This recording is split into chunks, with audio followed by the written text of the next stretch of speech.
1990 August 2 British എയർവേസിൻ്റെ BA-149 വിമാനം ലണ്ടനിലെ Heathrow വിമാനത്താവളത്തിൽ നിന്ന് മലേഷ്യയിലേക്ക് പറന്നുകൊണ്ടിരിക്കുകയാണ്. ആ പറക്കുന്നതിനിടയിൽ വിമാനം കുവൈറ്റ് ഇൻ്റർനാഷണൽ എയർപോർട്ടിൽ ലാൻഡ് ചെയ്യാൻ തീരുമാനിക്കുന്നു. അത് ആ വിമാനത്തിൻ്റെ യാത്രാപഥത്തിലെ ഒരു ഷെഡ്യൂൾഡ് ലാൻഡിങ്ങാണ്. പക്ഷേ വിമാനം കുവൈറ്റ് ഇൻ്റർനാഷണൽ എയർപോർട്ടിൽ ലാൻഡ് ചെയ്ത് കഴിയുമ്പോൾ വിമാനത്തിൻ്റെ പൈലറ്റുമാർക്കൊരു കാര്യം മനസ്സിലായി. പതിവ് പോലെയല്ല അവിടെ കാര്യങ്ങൾ. ആ വിമാനത്താവളത്തിൻ്റെ നിയന്ത്രണമാകെ ഏതോ സൈനികർ പിടിച്ചടക്കിയിരിക്കുന്നു. നിറയെ പട്ടാള വാഹനങ്ങൾ, പട്ടാളക്കാർ, പീരങ്കികൾ, തോക്കുകൾ, വെടിയൊച്ചകൾ. ഇവരാകെ ഭയന്നുപോയി. യാത്ര പുറപ്പെടുമ്പോഴും ഇവിടെ എത്തുവോളും യാതൊരു വിവരവും ഇതിനെക്കുറിച്ചുണ്ടായിരുന്നില്ല. ആ ദിവസം, ആ രാത്രിയിലാണ് ഇറാഖ് കുവൈറ്റിനെ ആക്രമിച്ച് പിടിച്ചടക്കിയത്.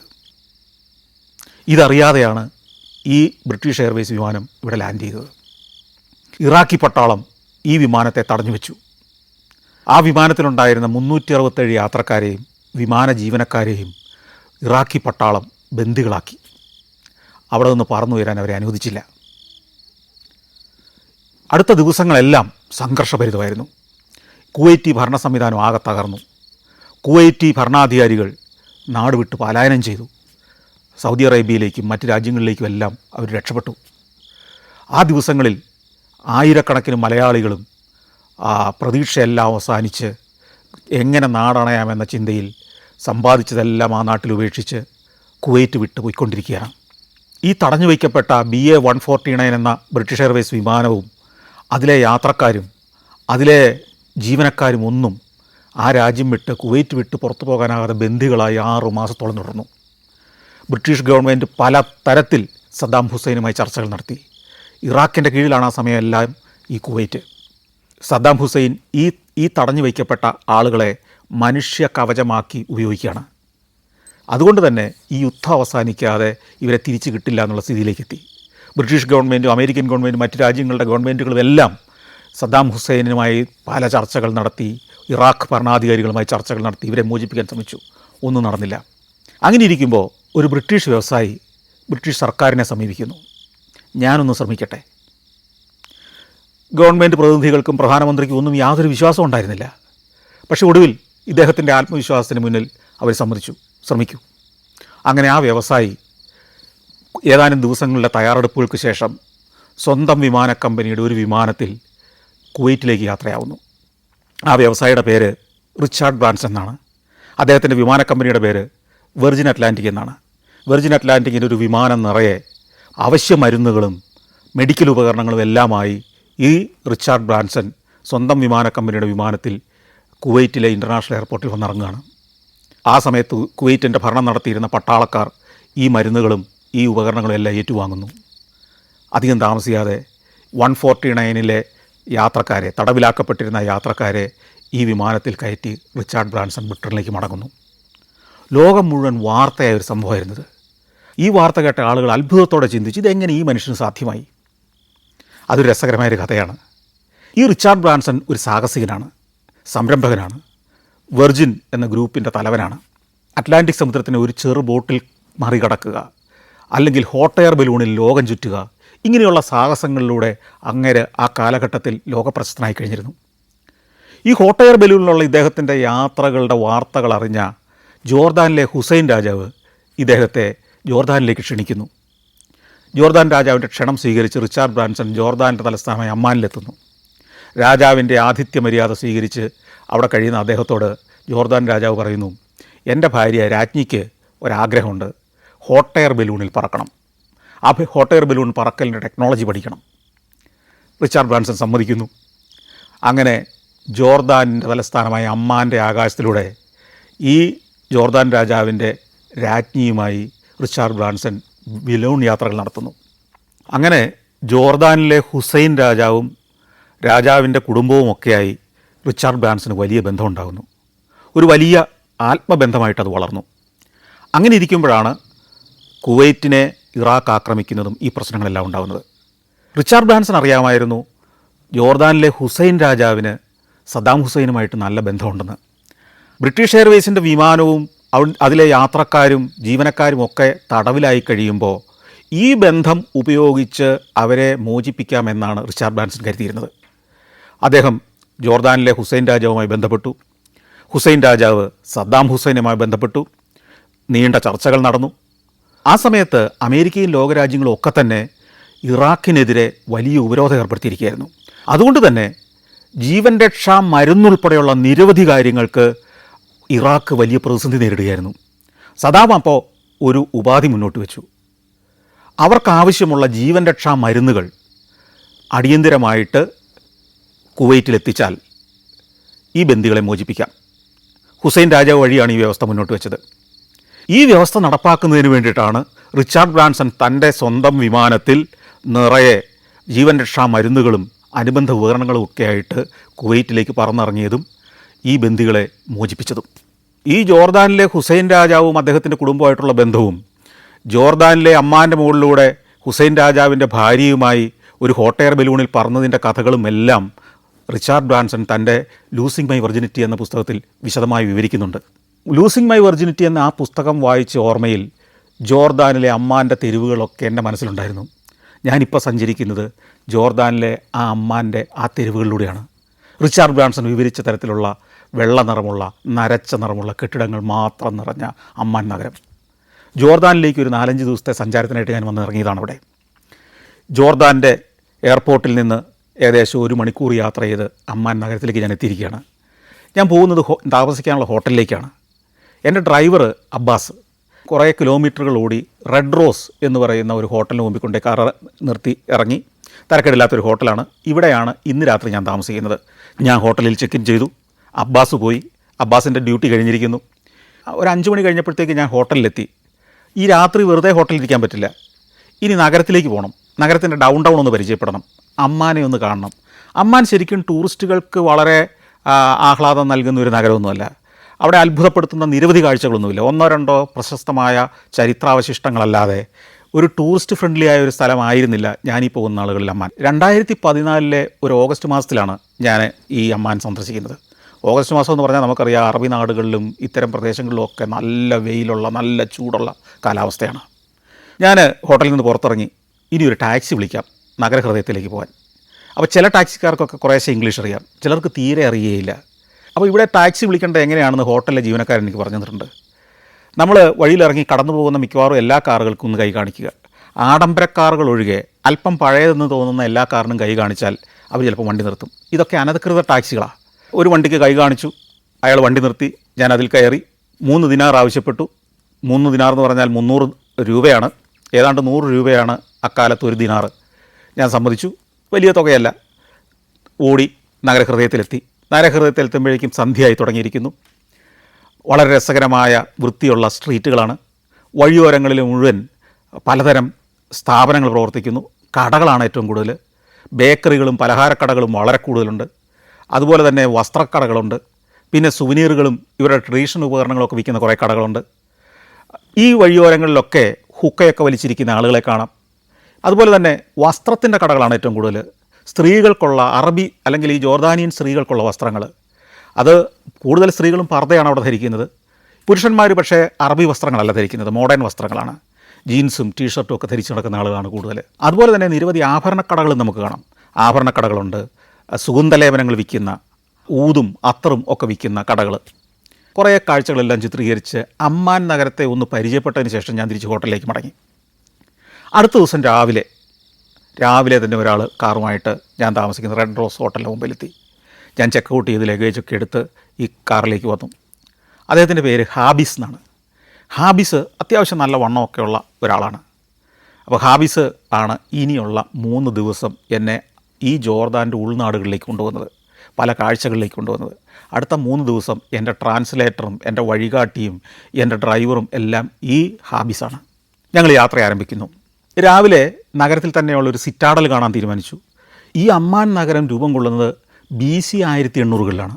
ആ BC 1800-കളിൽ പണിതൊരു കോട്ടയാണിത്. ഏതാണ്ട് 3800 വർഷങ്ങൾക്ക് മുമ്പാണ് ഈ കോട്ട പണിയപ്പെടുന്നതെന്നാണ് എൻ്റെ അർത്ഥം. അതിലൂടെ എല്ലാം ചുറ്റി നടന്നു. ഒരു 1.5 മണിക്കൂർ കൊണ്ട് ആ കാഴ്ചകളെല്ലാം പകർത്തിയെടുത്തു. കാറിൽ വന്ന് കയറി. വീണ്ടും ഒരു പ്രധാന കാഴ്ച കൂടി ഈ നഗരത്തിലുണ്ട്, അമ്മാൻ നഗരത്തിലുണ്ട്. അത് ഇവിടുത്തെ ആംഫി തിയേറ്ററാണ്, റോമൻ ആംഫി തിയേറ്റർ. അതിൻ്റെ മുന്നിലേക്ക് ഈ മനോഹരമായ നഗരക്കാഴ്ചകളിലൂടെ ആ ചാരനിർമാർന്ന കെട്ടിടങ്ങൾ നടതൂർന്ന് രണ്ട് വശത്തും മലനിരകളിൽ നിറഞ്ഞു നിൽക്കുന്ന അതിൻ്റെ താഴ്വാര പാതകളിലൂടെ കാർ ഓടി ഈ റോമൻ ആംഫി തിയേറ്ററിലേക്ക് എത്തുന്നു. ഒരു മലയുടെ ചെരുവിലാണ് ഈ ആംഫി തിയേറ്റർ പണിതിരിക്കുന്നത്. അതിൽ 10,000, 4,000, 5,000 ആളുകൾക്ക് ഇരിക്കാം. 2000 കൊല്ലം മുമ്പ് റോമക്കാരുടെ നിയന്ത്രണത്തിലും ഭരണത്തിലുമായിരുന്നു ഈ പ്രദേശമൊക്കെ. അങ്ങനെ റോമക്കാരുടെ ഭരണകാലത്താണ് ഈ ആംഫി തിയേറ്ററുകൾ പണിയുന്നത്. റോമക്കാർ വളരെ സംസ്കാര സമ്പന്നരും കൂടിയായിരുന്നു, സാംസ്കാരിക ബോധമുള്ളവരായിരുന്നു. അതുകൊണ്ട് അവർ ഭരണം പിടിച്ചടക്കി എല്ലാ നാട്ടിലും പ്രധാന പട്ടണങ്ങളിലെല്ലാം ഇത്തരം കൂറ്റൻ ആംഫി തിയേറ്ററുകൾ പണിതു. അവിടെ മല്ലയുദ്ധങ്ങൾ, അതുപോലെ തന്നെ നാടകങ്ങൾ, കായിക മത്സരങ്ങൾ ഒക്കെ ഇത്തരം ആംഫി തിയേറ്ററുകൾ നടന്നിരുന്നു. ഇതിൽ നിറയെ കാണികളുണ്ടാകുമായിരുന്നു എപ്പോഴും. ഈ ആംഫി തിയേറ്ററിലും മല്ലയുദ്ധങ്ങൾ നടന്നിരുന്നു. മനുഷ്യനും കൂടിയുള്ള മല്ലയുദ്ധം, മനുഷ്യനും മൃഗങ്ങളും കൂടിയുള്ള മല്ലയുദ്ധം. അതിൽ ഒരാൾ മരിക്കുവോളം ഈ മല്ലയുദ്ധം നീണ്ടു നിന്നു. ഇത് കാണാൻ, കൈയടിച്ച് പ്രോത്സാഹിപ്പിക്കാൻ ആയിരക്കണക്കിന് ആളുകൾ ഈ സ്റ്റേഡിയത്തിൽ നിറഞ്ഞിരുന്നു. ഇന്നും ഏതാണ്ട് പൂർണ്ണതയോടെ നിൽക്കുന്ന അതിമനോഹരമായ ഒരു ആംഫി തിയേറ്ററാണിത്. കല്ലുകൊണ്ട് പണിത, കല്ലുകൾ അടുക്കി പണിത അതിഗംഭീരമായ ഒരു വിസ്മയ നിർമ്മിതി. അതിൻ്റെ പടവുകളിലൂടെയെല്ലാം ഞാൻ നടന്ന് ചിത്രീകരിച്ചു. 2000 കൊല്ലം മുമ്പത്തെ നിർമ്മിതിയുടെ ആ പെർഫെക്ഷൻ നമ്മൾ ആസ്വദിക്കും. അവിടുന്ന് യാത്ര തുടരേണ്ട സമയമായി. നമ്മളിനി അമ്മാൻ നഗരം വിടുകയാണ്. ഇനി നേരെ നമ്മൾ തെക്കോട്ട് യാത്ര ചെയ്യുകയാണ്. ഇനി പോകേണ്ടത് നമുക്ക് പെട്ര എന്ന ചരിത്ര നഗരത്തിലേക്കാണ്. ജോർദാൻ്റെ തലസ്ഥാനമായ ഈ അമ്മാനിൽ നിന്ന് തെക്ക് ചെങ്കടൽ തീരത്തെ അൽ അഖ്ബ എന്ന് പറയുന്ന തുറമുഖം വരെ നീണ്ടു കിടക്കുന്ന ഹൈവേയിലൂടെയാണ് ഇനി പോകേണ്ടത്. അൽ അഖ്ബയിലേക്ക് അടുത്ത ദിവസം എത്തുന്നുള്ളെങ്കിലും ഇന്ന് നമ്മൾ പെട്രയിലേക്ക് തിരിയണം പാതി ദൂരം ചെന്നിട്ട്. അപ്പോൾ ദീർഘമായ യാത്രയാണ്. ആ യാത്രയിൽ പോകുന്ന വഴിക്ക് ചെറു ഗ്രാമങ്ങൾ കടന്നു പോകുന്നുണ്ട്, കൃഷിയിടങ്ങൾ കടന്നു പോകുന്നുണ്ട്. ചില മലനിരകളിലൊക്കെ ഒലിവിൻ്റെ തോട്ടങ്ങൾ കാണാം, ഉരുളക്കിഴങ്ങിൻ്റെ കൃഷി നടക്കുന്നുണ്ട്, ഉള്ളിയുണ്ട്, തക്കാളിയുണ്ട്, ക്യാരറ്റുണ്ട്. ഇതിൻ്റെയൊക്കെ കൃഷി നടക്കുന്ന പാടങ്ങൾ. പിന്നെ വിജനമായ മരുഭൂമി പോലത്തെ പ്രദേശങ്ങൾ. ഈ മരുഭൂമിയിലൂടെ പോകുമ്പോൾ പലയിടത്തും വെച്ച് നമ്മൾ ബതുക്കളുടെ കൂട്ടങ്ങളെ കാണുന്നു. ആടിനെ മേയിച്ച് നടക്കുന്ന, ഒട്ടകങ്ങളെ മേയിച്ച് നടക്കുന്ന ബതുക്കളുടെ സംഘങ്ങളെ കാണാം. ആ യാത്രക്കിടയിൽ നമ്മൾ അൽക്കരാക്ക് എന്ന് പറയുന്ന ഒരു പട്ടണത്തിലും കയറുന്നുണ്ട്. ഈ മലമുകളിൽ ഒരു വലിയ കോട്ട, അതാണ് ഇവിടുത്തെ ആകർഷണം. ഈ കോട്ടയും ഈ നഗരവും ഒക്കെ ഒരു പുരാതന നിർമ്മിതിയാണ്. 1140കളിൽ ഈ പ്രദേശമൊക്കെ കുരിശുദ്ധക്കാർ പിടിച്ചടക്കി അവർ സ്ഥാപിച്ചൊരു കോട്ടയാണ് ഈ അൽക്കരാക്കിലെ കോട്ട. കോട്ടയുടെ എൻട്രൻസ് കടക്കുന്നത് തന്നെ വലിയൊരു കിടങ്ങിന് മുകളിലേക്കാണ്. ഈ കിടങ്ങിന് മുകളിലൂടെയുള്ള ഒരു പാലത്തിലൂടെ വേണം നമ്മൾ കോട്ടയ്ക്കുള്ളിലേക്ക് പ്രവേശിക്കാൻ. അതിബൃഹത്തായൊരു കോട്ട, മലമുകളിലെ ഒരു കോട്ട. ഇന്നും ഏതാണ്ടൊരു പൂർണ്ണതയോടെ സംരക്ഷിക്കപ്പെടുന്നൊരു കോട്ടയാണ്. ഈ കോട്ടയ്ക്കുള്ളിലൂടെ ഞാൻ ഏറെ നേരം നടന്നു ക്യാമറയുമായിട്ട്. നല്ല വെയിലാണ്, ചുട്ടുപഴുത്ത് നിൽക്കുകയാണ്. പക്ഷേ ചരിത്രം പറയാൻ ഏറെയുള്ളൊരു കോട്ടയാണത്. ഈ കോട്ടയ്ക്കുള്ളിൽ നിരവധി ഗുഹകളുണ്ട്, ഗുഹാവഴികളുണ്ട്. ഈ ഗുഹാവഴികളൊക്കെ പലതും കിലോമീറ്ററുകളോളം ദൂരമുള്ളതാണ്. അതിനുള്ളിലൂടെയൊക്കെ ഞാൻ കുറേ സമയം ക്യാമറയുമായിട്ട് നടന്നു. അൽക്കരാക്ക് കോട്ടയിൽ നിന്ന് ഞങ്ങൾ കാറിൽ കയറി വീണ്ടും യാത്ര തുടരുകയാണ്. അവിടുത്തെ മലകളെ വളഞ്ഞു ചുറ്റിപ്പോകുന്ന പാതകളിലൂടെയൊക്കെ അതിമനോഹരമായ കാഴ്ചകളാണ്. ഈ മരുഭൂമിയാണെങ്കിലും അതിനൊരു സൗന്ദര്യമുണ്ട്, വ്യത്യസ്തമായൊരു സൗന്ദര്യമാണ്. അവിടെ മലഞ്ചെരുവുകളിൽ ആടുമേച്ച് നടക്കുന്ന ബതുക്കൾ, അതിൽ ഒരു ബദൂവിയൻ ബാലൻ കഴുതപ്പുറത്ത് തൻ്റെ ആട്ടിൻപറ്റു നയിച്ചൊരു പടയാളിയെ പോലെ പോകുന്നത് ഒക്കെ ചിത്രീകരിച്ചു. അതുപോലെ ഒട്ടകക്കൂട്ടങ്ങളായി നടക്കുന്ന ബതുക്കളുടെ സംഘങ്ങൾ, ഒരു പർവ്വതച്ചെരുവിലെ പാറയിൽ കൊത്തിയ നഗരങ്ങളുടെ അവശിഷ്ടങ്ങളാണ് ലിറ്റിൽ പെട്ര. അവിടെയൊക്കെ ഒന്ന് ഇറങ്ങി ഞങ്ങൾ വീണ്ടും യാത്ര തുടർന്ന് വാദി മൂസ എന്ന് പറയുന്ന സ്ഥലത്തേക്ക് എത്തുകയാണ്. ഈ വാദി മൂസയാണ് പെട്രയ്ക്ക് തൊട്ടടുത്തുള്ള ഏറ്റവും പ്രധാനപ്പെട്ട നഗരം. പെട്ര ഒരു പുരാനഗരമാണ്. ഈ വാദി മൂസ പട്ടണം ഇന്ന് വളരെ വലിയ തോതിൽ വളർന്നു കഴിഞ്ഞു, വികസിച്ചു കഴിഞ്ഞു. കാരണം ഈ കഴിഞ്ഞ 10-25 വർഷത്തിനിടയ്ക്ക് ഈ പെട്ര കാണാൻ ലോകത്തിൻ്റെ നാനാഭാഗത്തു നിന്ന് 10,000ങ്ങളാണ് ഒഴുകിയെത്തുന്നത്. ലക്ഷക്കണക്കിന് ടൂറിസ്റ്റുകളാണ് ഓരോ വർഷവും പെട്രയിലേക്ക് എത്തുന്നത്. അവർക്ക് താമസിക്കാനുള്ള സൗകര്യങ്ങൾ, ഹോട്ടലുകൾ, റെസ്റ്റോറൻറ്റുകൾ, സുവനീർ കടകൾ, ഷോപ്പിംഗ് കേന്ദ്രങ്ങളെല്ലാം ഇന്ന് ഉയർന്നു കഴിഞ്ഞു. നേരെ 6 മണിയായി. ഇന്ന് നമുക്ക് പെട്ര എന്ന ലോകാത്ഭുതം കാണാനുള്ള സമയമില്ല. വാദി മൂസയിലെ ലാ മെയ്സൺ എന്ന് പറയുന്ന ഹോട്ടലിൽ താമസിക്കാനാണ് തീരുമാനം. നേരത്തെ തന്നെ ബുക്ക് ചെയ്തിട്ടുണ്ട്. ലാ മെയ്സണിലേക്ക് ചെന്നു. തരക്കേടില്ലാത്തൊരു ഹോട്ടലാണ്. അപ്പോൾ നമ്മുടെ ഹാബിസിന് ഒരു ബന്ധുവീട് ഇവിടെ അടുത്തുണ്ട്. അപ്പോൾ ഹാബിസ് പറഞ്ഞു, നാളെ നിങ്ങൾ രാവിലെ പെട്ര കാണാൻ പോകുമല്ലോ, പെട്രയിലേക്ക് വണ്ടി പോവില്ല, നടന്നേ പോകാൻ പറ്റൂ. നിങ്ങൾ ഈ താമസിക്കുന്ന ലാ മെയ്സൺ ഹോട്ടലിൽ നിന്ന് ഒരു 200 മീറ്റർ നടന്നു കഴിഞ്ഞാൽ പെട്രയുടെ എൻട്രൻസിലേക്ക് എത്തും. അവിടെ ടിക്കറ്റ് എടുത്ത് നിങ്ങൾ അകത്തേക്ക് പോവുക. ഇത്തിരി നേരത്തെ തന്നെ പോവുക, കാരണം നല്ല തിരക്കായിരിക്കും. അപ്പോൾ 7 മണിക്ക് തന്നെ നിങ്ങൾ എൻട്രൻസിൽ ചെന്ന് ടിക്കറ്റ് എടുക്കുക, എന്നിട്ട് നടക്കുക. കുറേ ദൂരം നടക്കാനുണ്ട്. പെട്ര എന്ന് പറയുന്നത് ഒരു 8-10 കിലോമീറ്റർ പ്രദേശത്ത് വ്യാപിച്ചു കിടക്കുന്ന ഒരു ചരിത്രാവശേഷിപ്പാണ്. അപ്പോൾ കുറച്ച് വെള്ളമൊക്കെ കരുതിക്കോണം, നല്ല വെയിലായിരിക്കും.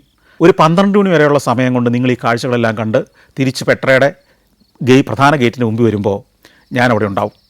നമുക്കവിടെ നിന്ന് വീണ്ടും യാത്ര തുടരാം. അപ്പോൾ ഇങ്ങനെ പറഞ്ഞ് ഹാബീസ് പോയി. ഞാൻ അന്ന് അത്താഴമൊക്കെ കഴിച്ച് നേരത്തെ തന്നെ കിടന്നുറങ്ങി. പിറ്റേ ദിവസം രാവിലെ തന്നെ ഉണർന്നു. രാവിലെ 7 മണിക്ക് തന്നെ ബ്രേക്ക്ഫാസ്റ്റും കഴിച്ച് ഞാൻ ഈ പെട്രയുടെ എൻട്രൻസിലേക്ക് വന്നു. ഞാൻ 2006 ചെല്ലുമ്പോൾ കണ്ട പെട്രയുടെ എൻട്രൻസ് അല്ല, ഏറ്റവും മോഡേണായ ഏറ്റവും ഗംഭീരമായ ഫെസിലിറ്റികളെല്ലാം ഒരുക്കി വച്ചിരിക്കുന്നു. ടിക്കറ്റിങ്ങിന് വേണ്ടി വലിയൊരു കോംപ്ലക്സ്, ടൂർ ഗൈഡുകൾക്ക് വിശ്രമിക്കാനുള്ള ഒരു കെട്ടിടം, വണ്ടികൾ പാർക്ക് ചെയ്യാൻ യഥേഷ്ടം സ്ഥലം, മനോഹരമായ ഡിസൈൻ ചെയ്ത പ്രദേശം, ഗംഭീരമായ ഫെസിലിറ്റികൾ. ഞാൻ ടിക്കറ്റിംഗ് ഓഫീസിലേക്ക് ചെല്ലുന്നു. നിരവധി കൗണ്ടറുകളുണ്ട്. ടൂറിസ്റ്റുകൾ വന്നു തുടങ്ങുന്നതേ ഉള്ളൂ. അപ്പോഴത്തേക്കും ഞാൻ ടിക്കറ്റ് എടുത്തു. 5000 രൂപയാണ് അന്ന് ടിക്കറ്റിൻ്റെ നിരക്ക്. അതായത് ഈ പെട്ര കാണാൻ നമ്മളകത്തേക്ക് പോകണമെങ്കിൽ 5000 രൂപയുടെ ടിക്കറ്റ് എടുക്കണം. ഒരു വർഷം 10 ലക്ഷം ടൂറിസ്റ്റുകളാണ് 2014 ഞാനവിടെ ചെല്ലുന്ന കാലത്ത് അവിടെ സന്ദർശിച്ചിരുന്നത്. ഇന്ന് അതിൻ്റെയൊക്കെ എത്രയോ മടങ്ങ് ടൂറിസ്റ്റുകൾ അവിടെ എത്തുന്നുണ്ടാവും. നമ്മൾ ടിക്കറ്റ് കൗണ്ടറും കഴിഞ്ഞ് ടിക്കറ്റ് പരിശോധനാ കേന്ദ്രവും കഴിഞ്ഞ് അകത്തേക്ക് കയറി കഴിഞ്ഞാൽ ഒരു ഭാഗത്ത് മുഴുവൻ കുറേ കുതിരകൾ നിരന്ന് നിൽക്കുന്നുണ്ട്. അവിടെ ഒരു കുതിരലായമുണ്ട്. കുതിരക്കാരും കുതിരകളും എല്ലാം ആയിട്ടൊരു ബഹളമയമാണ് ആ ഭാഗം. നമ്മളെ കൊണ്ടുപോകാനാണ് ഇവർ നിൽക്കുന്നത്. നമ്മളൊരു 2000 രൂപയ്ക്ക് തുല്യമായ ജോർദാനിയൻ ദിനാർ കൊടുത്തു കഴിഞ്ഞാൽ നമ്മളെ ഈ കുതിരപ്പുറത്ത് കയറ്റി നമ്മളെ ഈ കാഴ്ചകളിലേക്ക് കൊണ്ടുപോകും, തിരിച്ചു കൊണ്ടുവരികയും ചെയ്യും. പക്ഷേ ബഹുഭൂരിപക്ഷം പേരും അങ്ങോട്ട് പോകുമ്പോൾ കുതിരക്കാരെ ഒന്നും സമീപിക്കാറില്ല. കാരണം നല്ല ആവേശത്തിലാണ്, നടക്കാമെന്ന് തീരുമാനിക്കും. ഇത് കുതിരക്കാർക്കും അറിയാം, ഇവൻ എത്ര നടക്കുമെന്ന് ഇവർക്കും അറിയാം. അതുകൊണ്ട് നമ്മൾ നടന്നു തുടങ്ങിക്കഴിഞ്ഞാൽ ഈ കുതിരക്കാരൻ നമ്മുടെ പുറകെ വരും കുതിരയായിട്ട്. കുതിര മാത്രമല്ല, കഴുതയുണ്ട്, ഒട്ടകങ്ങളുമുണ്ട്. കഴുതപ്പുറത്തും ഒട്ടകപ്പുറത്തും ഒക്കെ യാത്ര ചെയ്യാം. ഞാൻ അവരെയും പിന്നിട്ട് നടന്നു. ടാറിടാത്ത, ടൈൽസ് വിരിക്കാത്ത, ഉരുളൻ കല്ലുകളുള്ള മൺപാതയാണ്. രാവിലെ 7:30 കഴിഞ്ഞപ്പോഴത്തേക്കും സൂര്യൻ ഉഗ്രപ്രതാപത്തോടെ ജ്വലിച്ചു കഴിഞ്ഞു. അതിഭയങ്കരമായ ചൂടാണ്. രാവിലെ തന്നെ ഒരു 35 ഡിഗ്രി സെൽഷ്യസിലേക്ക് എത്തിക്കഴിഞ്ഞു. 12 മണിക്ക് മുമ്പ് ചിത്രീകരിച്ച് തീർക്കുക ഭയങ്കര ദുഷ്കരമായിരിക്കും എന്ന് എനിക്ക് മനസ്സിലായി.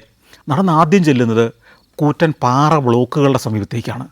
ഈ പാറ ബ്ലോക്കുകളിൽ പല പൊത്തുകൾ, അതായത് കൊത്തിയെടുത്ത പൊത്തുകൾ. ഈ പൊത്തുകൾ ആളുകളെ സംസ്കരിച്ചിരുന്നതാണ്.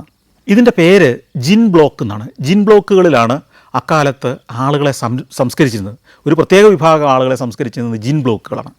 ഒരു പാറയെ ചതുരത്തിലാക്കി അതിൻ്റെ വശങ്ങളിൽ നമ്മളൊരു വാതിൽ കൊത്തിയെടുക്കുന്നത് പോലെ കൊത്തിയെടുത്ത് അതിനകത്തേക്ക് മൃതദേഹങ്ങൾ കയറ്റി സംസ്കരിച്ചിരുന്ന ജിൻ ബ്ലോക്കുകൾ. അത്തരത്തിൽ 25 ജിൻ ബ്ലോക്കുകൾ നമ്മൾ ഈ പോകുന്ന വഴിക്കുണ്ട്. കുറച്ചുകൂടെ നടന്ന് ഏതാണ്ട് ഒരു 1 കിലോമീറ്റർ നടന്നെത്തി കഴിയുമ്പോഴത്തേക്കും നമ്മൾ പെട്രയുടെ ഏറ്റവും സുപ്രധാനവും പ്രകൃതി നിർമ്മിച്ച ഒരു അത്ഭുത പ്രതിഭാസവുമായ ഒരു ഭാഗത്തേക്ക് എത്തുകയാണ്. സിക്ക് എന്നറിയപ്പെടുന്ന ഒരു പാതയിലേക്ക് കയറുകയാണ്. സിക്ക് എന്ന് പറഞ്ഞാൽ വലിയ ചുണ്ണാമ്പ് പാറകൾ ഇങ്ങനെ ഉയർന്നിരിക്കുകയാണ്, പർവ്വതം പോലെ ഉയർന്നിരിക്കുന്നു. ആ പർവ്വതത്തിൻ്റെ ഇടയ്ക്ക് ഒരു നേർത്ത വിടവ്. ആ വിടവ് ഇങ്ങനെ വളഞ്ഞു പോവുക. ഈ വിടവിന് 10-40 മീറ്റർ വരെ ഉയരമുണ്ട്. ഒരു 5 നില, 6 നില, 8 നില, 10 നില കെട്ടിടത്തിൻ്റെ ഉയരത്തിൽ 2 വശത്തും 2 കൂറ്റൻ പാറകൾ ഇങ്ങനെ നിൽക്കുന്നു. അതിന് രണ്ടിനും ഇടയ്ക്കുള്ള ഒരു വിടവ്, ഒരു ഇടുങ്ങിയ വിടവ്, പരമാവധി 3-4 മീറ്റർ വീതി മാത്രമുള്ള ആ പാതയ്ക്കാണ് സിക്ക് എന്ന് പറയുന്നത്. ഈ പാതയിലൂടെയായിരുന്നു പണ്ടുകാലം മുതൽ ഈ പെട്ര എന്ന് പറയുന്ന ഈ അത്ഭുത നഗരത്തിലേക്ക് ആളുകൾ കയറിപ്പോയിരുന്നത്, സഞ്ചരിച്ചിരുന്നത്. ഇത് പ്രകൃതി സൃഷ്ടിച്ച ഒരു പ്രതിഭാസമാണ് ഈ വിടവ്. ഏതൊക്കെയോ ഭൗമ പ്രതിഭാസത്തിൽ രൂപം കൊണ്ടതാണ്. വെള്ളം ദീർഘകാലം ഒഴുകി ചാലുകളായി ഒഴുകി ഉണ്ടായതാണ് ഈ ഇടുങ്ങിയ പാത എന്നാണ് ഗവേഷകർ കണ്ടെത്തിയിരിക്കുന്നത്. അതിലൂടെ നടത്തം തുടങ്ങി. അതിമനോഹരമായ അത്ഭുതകരമായ ഒരു അനുഭവമാണത്.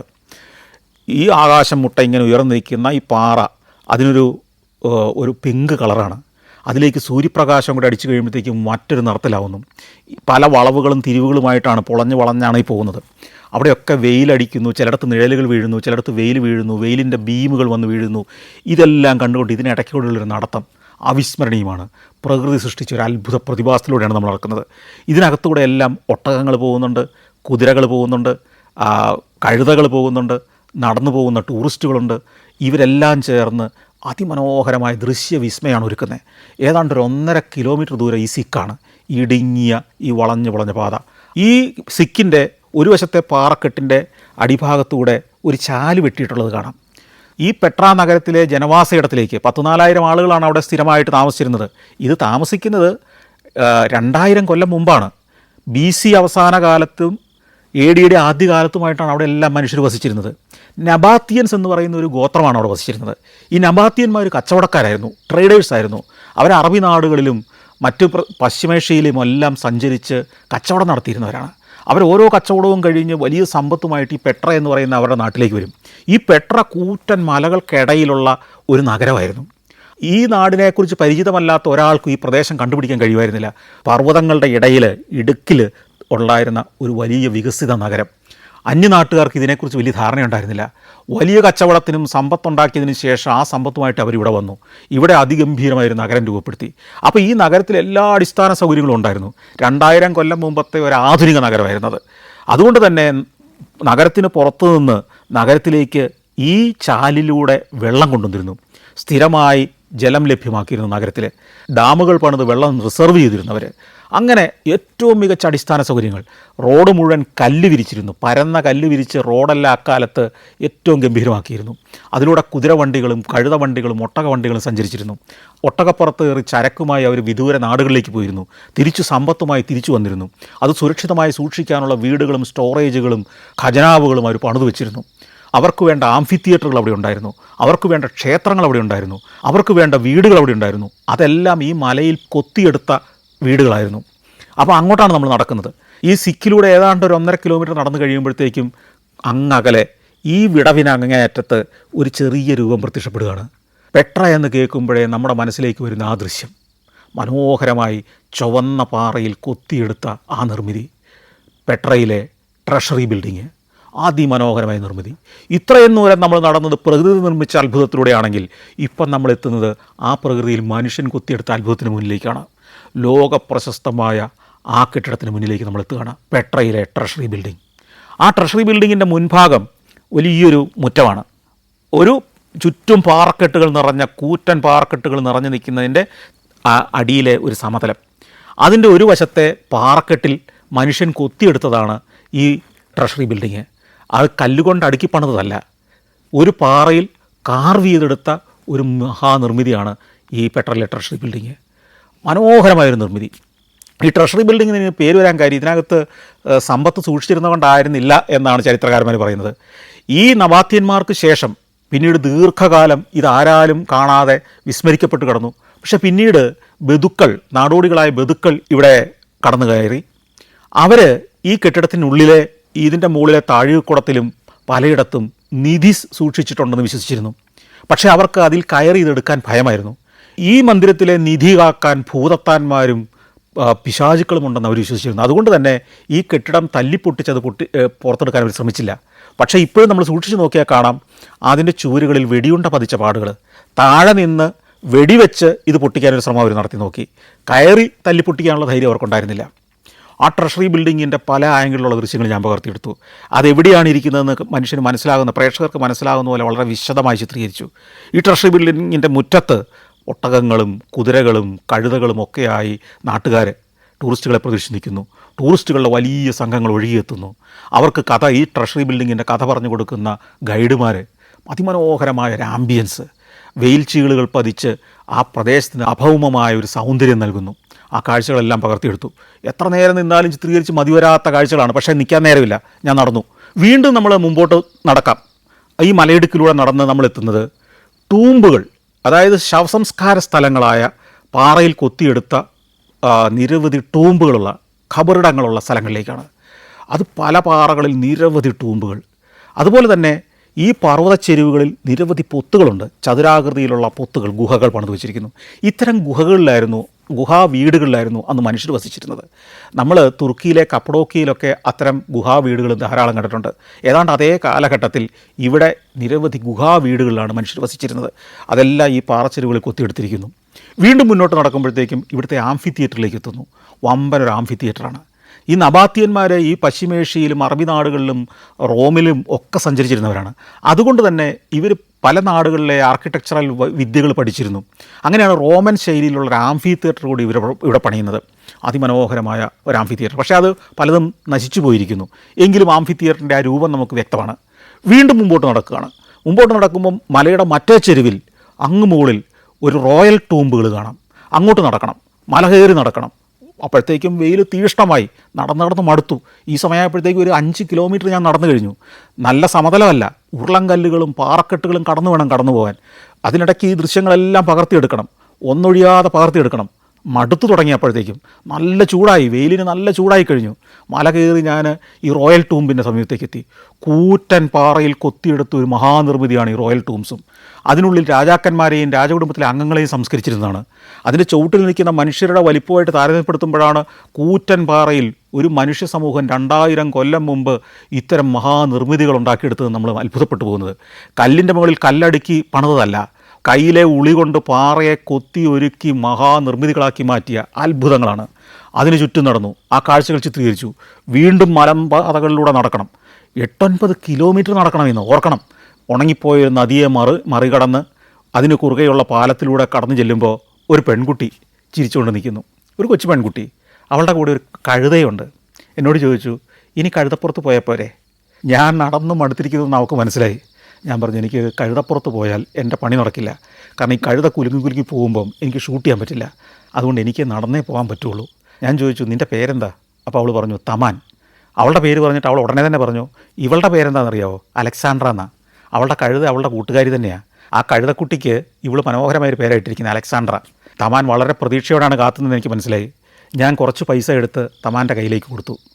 തമാൻ സന്തോഷമായി. ഞാൻ തമാനെയും അലക്സാണ്ട്രയെ അവിടെ ഉപേക്ഷിച്ച് വീണ്ടും നടന്നു. ഇനി നടന്നു ചെല്ലുന്നത് മലയുടെ മറ്റേ ചെരുവിലുള്ള ഒരു മഹാനിർമ്മിതിയുടെ സമീപത്തേക്കാണ്. ഗ്രേറ്റ് ടെമ്പിൾ കാണാനാണ് പോകുന്നത്. ഇങ്ങേ മലയിൽ നിൽക്കുമ്പോൾ തന്നെ അത് കാണാം. കുറേയേറെ തൂണുകൾ നിരന്ന് നിൽക്കുന്ന കൊളന്നേഡ്, അതിനപ്പുറം തകർന്ന ഒരു മഹാനിർമ്മിതിയുടെ അവശേഷിപ്പുകൾ. കൂറ്റനൊരു ക്ഷേത്രം ഉണ്ടായിരുന്നതാണ് അവിടെ. അത് AD 300കളിലെ വലിയൊരു ഭൂകമ്പത്തിൽ തകർന്നുപോയി. പക്ഷേ ഇന്നും അതിൻ്റെ അവശേഷിപ്പുകളുണ്ട്. മലയിറങ്ങി മല കയറി വീണ്ടും നടന്ന് ഈ കൊളന്നേഡിലേക്ക് എത്തുന്നു. കൊളന്നേഡ് എന്ന് പറയുന്നത് നീണ്ട ഒരു പാതയാണ്, ഒരു രാജപാത. കല്ല് വിരിച്ച, സുന്ദരമായ കല്ല് വിരിച്ച് 2000 കൊല്ലം മുമ്പ് തന്നെ മനോഹരമായ കല്ല് വിരിച്ചൊരു പാത. അതിൻ്റെ 2 വശങ്ങളിലും കൂറ്റൻ ഒറ്റക്കൽ തൂണുകൾ നാട്ടി നിർത്തിയിരിക്കുന്നു. അതിന് നടുക്കൂടെ നമ്മൾ നടന്ന് വലിയ സ്റ്റെപ്പുകൾ കയറി മുകളിലേക്ക് കയറണം. 10-30 അടി ഉയരത്തിലേക്ക് മനോഹരമായി കൊത്തിയെടുത്ത ശില കൊണ്ട് പണിത പടിക്കെട്ടുകൾ. ആ പടിക്കെട്ടുകൾ നമ്മൾ കടന്നു ചെല്ലുന്നത് ക്ഷേത്രത്തിന് മുന്നിലേക്കാണ്. ആ ക്ഷേത്രത്തിന് മുന്നിലും വലിയൊരു സ്ക്വയറാണ്. ആ സ്ക്വയറിലൂടെ നടന്ന് വീണ്ടും പടിക്കെട്ട് കയറി ചെല്ലുമ്പോഴേക്കും നമ്മൾ ക്ഷേത്രാവശിഷ്ടങ്ങളിലേക്ക് എത്തുന്നു. ചരിത്രാവശേഷിപ്പുകളാണ്. 2000 കൊല്ലം മുമ്പ് വസിച്ച ഒരു ജനസമൂഹം പണിത അവരുടെ ക്ഷേത്രക്കെട്ടുകൾ. അവിടെ നിന്ന് ആ ദൃശ്യങ്ങളെല്ലാം പകർത്തിയെടുത്തു. അപ്പോഴേക്കും എൻ്റെ ഫോൺ ബെല്ലടിച്ചു. ഞാൻ ഫോൺ എടുത്ത് നോക്കി. ഹാബീസിൻ്റെ കോളാണ്. ഹാബീസ് വിളിക്കുന്നു, വരാറായില്ലേ? 12 മണിയാകുന്നു, പെട്ടെന്ന് വരൂ, നിങ്ങൾ എന്താ ഇത്രയും താമസിക്കുന്നത്? ഞാൻ പറഞ്ഞു, ഞാനിവിടെ ഷൂട്ട് ചെയ്യുകയാണ്, ഞാനിപ്പം ഗ്രേറ്റ് ടെമ്പിളിൻ്റെ അടുത്ത് വരെ എത്തിയിട്ടുള്ളൂ. അപ്പോൾ അയാൾ പറഞ്ഞു, പറ്റില്ല, പെട്ടെന്ന് തിരിച്ചു വരൂ, നമുക്കിപ്പോൾ പുറപ്പെട്ടെങ്കിലേ ഇനി അടുത്ത സ്ഥലത്ത് സമയത്തെത്തുള്ളൂ. ഞാൻ പറഞ്ഞു, ഞാൻ വരാം, ഉടനെ വരാം. ഈ സഞ്ചാരം കാണുന്ന ഓരോ പ്രേക്ഷകരും പെട്രയെക്കുറിച്ച് പരമാവധി വിവരങ്ങൾ കൊടുക്കണം. അവരവിടെ പോയ അനുഭവം അവർക്കുണ്ടാവണം. അത്ര വിശദമായി കാണിച്ചു കൊടുക്കണം. അതിനുവേണ്ടിയാണ് ഞാൻ ഇത്രയേറെ ബുദ്ധിമുട്ടുന്നത്. അല്ലാതെ എനിക്ക് വേണമെങ്കിൽ വളരെ ലളിതമായി അവിടെ നിന്ന് ആ കുതിരക്കാരോട് കുറച്ച് കഥകൾ പറയുകയും കുതിരപ്പുറത്തിരുന്നൊരു യാത്ര നടത്തുകയും ആ യാത്രയുടെ കൗതുകം പ്രേക്ഷകരായിട്ട് പങ്കുവയ്ക്കുകയും അവിടുത്തെ വഴിയോരത്തെ ഒരു റെസ്റ്റോറൻറ്റിൽ നിന്ന് ഭക്ഷണം കഴിക്കുന്നതിൻ്റെ ചിത്രീകരിക്കുകയും ഞാൻ ഭക്ഷണം കഴിക്കുമ്പോൾ അതിലെ രുചിഭേദങ്ങൾ, എൻ്റെ മുഖത്ത് വരുന്ന ഭാവമാറ്റങ്ങളെല്ലാം ചിത്രീകരിക്കുകയും അതിൻ്റെ ഗുണഗണങ്ങളെക്കുറിച്ച് വർണ്ണിക്കുകയും ഒരു കഴുതയുമായ ഒരു പെൺകുട്ടി വരുമ്പോൾ അവളുടെ കഴുതപ്പുറത്ത് കയറുന്നതും ആ കഴുതപ്പുറത്ത് കയറാൻ ശ്രമിക്കുന്നതിനിടയ്ക്ക് ഞാൻ ഉരുണ്ടു വീഴുന്നതും അപ്പോൾ അവൾ പൊട്ടിച്ചിരിക്കുന്നതും അതിന് ഞാൻ കൊടുക്കുന്ന മറുപടിയും എല്ലാം ചേർന്ന സരസമായ ഒരു പരിപാടിയാക്കി വേണമെങ്കിൽ എനിക്കിതിനെ മാറ്റാം. പെട്രയിലെ ട്രഷറി ബിൽഡിങ്ങിൻ്റെ അകത്ത് കയറാൻ നോക്കിയിട്ട് നടക്കുന്നില്ല ഗൈസ് എന്ന് പറഞ്ഞ് എനിക്ക് വേണമെങ്കിൽ അവിടെ നിന്ന് മടങ്ങാം. അതല്ല സഞ്ചാരത്തിൽ നമ്മൾ ചെയ്യുന്നത്. എത്ര ബുദ്ധിമുട്ടിയിട്ടാണെങ്കിലും ആ ചരിത്രം കടന്നുപോയ നഗരത്തിൻ്റെ ഓരോ വഴിയിലൂടെ സഞ്ചരിച്ച് അവിടുത്തെ ഓരോ ചരിത്ര നിർമ്മിതിയും അതിൻ്റെ കഥകളും വിശദമായി പ്രേക്ഷകർക്ക് അവിടെ എത്തിയാൽ എന്ന മട്ടിൽ പറഞ്ഞു കൊടുക്കലാണ് സഞ്ചാരത്തിൻ്റെ ദൗത്യമെന്ന് ഞാൻ വിശ്വസിക്കുന്നു. 5 മണിക്കൂർ ഉരുകുന്ന വെയിലിലൂടെ ചുട്ടുപഴുത്ത പാതയിലൂടെ നടന്ന് പെട്ര എന്ന അത്ഭുത നഗരത്തിൻ്റെ ചരിത്രവും കഥകളും ദൃശ്യങ്ങളും ആവാഹിച്ചുകൊണ്ടാണ് ഞാൻ തിരിച്ച് കാറ് പാർക്ക് ചെയ്തിരിക്കുന്ന പാർക്കിംഗ് ഗ്രൗണ്ടിലേക്ക് നടന്നത്.